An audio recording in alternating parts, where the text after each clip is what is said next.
కలియుగ వైకుంఠనాథుడు సాక్షాత్తు ఆ వెంకటేశ్వర స్వామి వారికి టోపీ పెట్టాడు ఓ కిలాడి ప్రెసిడెంట్.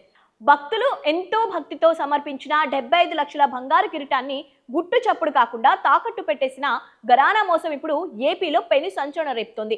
ఆంధ్రప్రదేశ్లోని కృష్ణా జిల్లా గుడివాడకు చెందిన మాటూరి సుబ్బారావు దంపతులు తమ జీవితకాల సంపదనతో బంగారు కిరీటాన్ని తయారు చేయించి గత ఏడాది జనవరిలో స్వామివారికి కానుకగా ఇచ్చారు.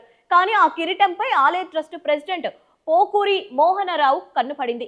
స్వామివారి అలంకరణలో ఉండాల్సిన ఆ కిరీటాన్ని మాయం చేసిన మోహనరావు ఒక ప్రైవేట్ వ్యాపారి దగ్గర కేవలం 38 లక్షలకే తాకట్టు పెట్టి ఆ సొమ్మును సొంతానికి వాడుకున్నాడు. ఆలయానికి వెళ్లిన దాతలు స్వామివారి తలపై కిరీటం లేకపోవడాన్ని గమనించడంతో ఈ అసలు రంగు బయటపడింది. నిర్వాహకులు పొంతన లేని సమాధానాలు చెప్పడంతో దాతలు పోలీసులను ఆశ్రయించారు. దేవాదాయ శాఖ అధికారులు కూడా రంగంలోకి దిగి రికార్డులు తనిఖీ చేశారు. అయితే ఆ కిరీటాన్ని దాచిన వ్యాపారి ప్రస్తుతం రాజస్థాన్ లో ఉన్నట్లు తేలడంతో దాన్ని రికవరీ చేయడానికి గుడివాడ పోలీసులు స్పెషల్ టీం రాజస్థాన్ కు బయలుదేరింది.